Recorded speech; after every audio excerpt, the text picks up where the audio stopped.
7h30 en direct et en continu, vous êtes bien sur Grand Lille TV tous les quarts d'heure, une nouvelle édition du journal de la rédaction ce matin. Voici donc tout ce qu'il faut retenir de l'actualité du jour, du week-end dans la métropole lilloise en images et en 7 minutes.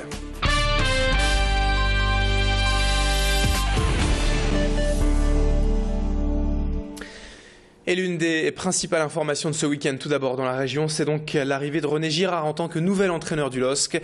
L'ancien responsable de Montpellier et champion de France en 2012 a été présenté ce samedi au centre d'entraînement du domaine de Luchin. Il a signé un contrat de 3 ans et a fait part de son plaisir de venir à Lille dans un club qu'il considère comme l'un des 5 plus grands clubs français.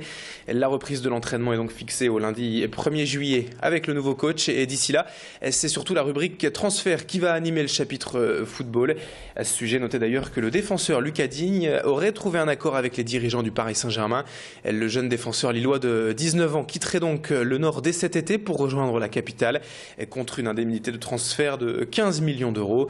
Payet, Kaloué et Mavouba pourraient suivre d'ailleurs d'ici les prochaines semaines et quitter à leur tour le LOSC cet été. L'autre actualité du jour en ce lundi, c'est donc la première épreuve du bac. Ce matin, pour plus de 40 000 candidats dans la région, la traditionnelle philosophie ouvre le bal ce matin dès 8 h pour les filières générales et technologiques et le français pour les bacs pro. 42 824 candidats précisément sont inscrits dans le Nord-Pas-de-Calais et toute une semaine d'épreuves les attend jusqu'à vendredi avant les résultats attendus à partir du 5 juillet.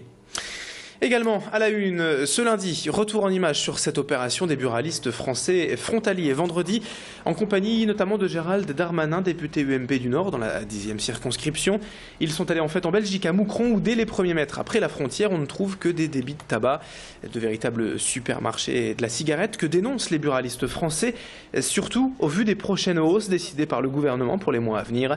Car pour stopper ce phénomène d'achat transfrontalier, même si l'harmonisation des prix pourrait être une solution, elle mettrait en fait trop de temps à être mise en place et les buralistes demandent surtout des mesures d'urgence avec tout d'abord l'arrêt des hausses de prix et aussi un alignement en fait des tarifs à quelques centimètres près dans un périmètre géographique restreint autour des frontières. Explication avec Gilles Carré, le président de la commission des finances à l'Assemblée nationale, vendredi sur place. On va l'écouter. D'abord le député du Nord, Gérald Darmanin, au micro de Macha Grunessen. Avant même d'imaginer l'harmonisation générale pour toute l'Europe, prenons en compte les zones frontalières. Imaginons qu'à 30 km d'une frontière, de chaque côté d'une frontière, il y a un prix du tabac sur lequel on puisse jouer qu'à quelques centimes près. C'est une mesure extrêmement concrète, extrêmement rapide, qui réglerait le problème des frontaliers, qui laisserait les pays avoir la politique fiscale qu'ils souhaitent, et en même temps qui prendra en compte non seulement des frontières, mais en plus des frontières qui ne sont pas naturelles. Quand vous allez en Andorre, quand vous allez en Espagne, il y a déjà une grande concurrence entre les Espagnols, les Andorrans et les Français, mais il y a quand même les Pyrénées. En Belgique et en France, vous êtes à Moucron, vous êtes à Tourcoing, vous êtes à Neuville-en-Ferrain, mais il n'y a pas de frontière. Peut-être un tiers de notre territoire relève d'ores et déjà d'achats transfrontaliers. Donc la politique de santé, elle est essentielle, j'y crois beaucoup, mais on voit bien que pour qu'elle soit efficace, il faut qu'elle soit menée à un niveau européen. Si elle n'est pas menée à un niveau européen, la politique de santé en fait ne fonctionne pas et par contre les effets économiques eux sont extrêmement négatifs parce que c'est autant d'emplois en moins, autant de consommation en moins sur notre pays. Samedi, c'était la journée nationale des pompiers et pour fêter ça, les soldats du feu de la région étaient réunis place de la République à Lille. Et au programme, des démonstrations, des animations et des ateliers de secourisme. Les pompiers ont surtout laissé pour une journée leur casque et leur uniforme à la disposition du public. Et chacun a donc pu s'essayer à la lance à incendie pour éteindre de vrais feux. Le parcours du petit pompier a permis aussi aux enfants de se mettre dans la peau d'un sapeur pour quelques instants. Les pompiers volontaires ont également enseigné les techniques et gestes des premiers secours et vous le voyez, d'impressionnantes démonstrations de manœuvres ont été proposées. Retour sur cette journée avec le public interrogé sur place à Lille samedi par Jimmy Hutchon. Ah, c'est pas mal, hein, c'est bien pour les enfants, puis pour les adultes aussi, il y a des belles démonstrations. Moi j'adore les pompiers parce que ce qu'ils font c'est super, sauver des vies c'est super cool. J'ai l'impression qu'il y a beaucoup de personnes qui ne connaissent pas vraiment le travail des pompiers.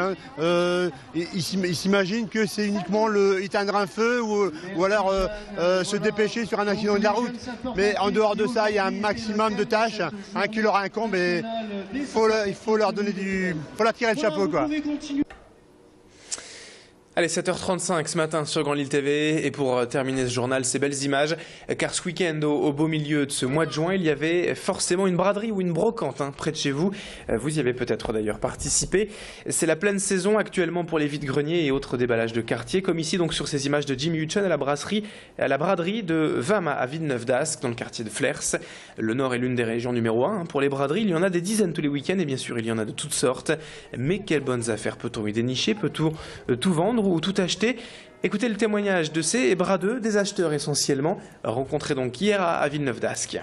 La diversité en fait, et puis le fait qu'il y ait beaucoup de monde. On peut trouver de tout à n'importe quel prix. BD, DVD et puis quelques affaires par-ci par-là. Je cherche les trucs pour les enfants, pour jouer, les habits aussi. Plein de trucs. Le fait de pouvoir recycler, de ne pas pouvoir acheter en neuf et de faire de la surconsommation. Il y a ça qui me plaît, que ça coûte pas cher et que voilà, on trouve toujours la bonne occasion. Et là, tous les week-ends, on y est. Au moins une fois tous les week-ends, on y est. Voilà, c'est la fin de ce journal. Merci à toutes et à tous de l'avoir suivi. Dans un instant, la météo et l'infotrafic à suivre. Très belle matinée en notre compagnie.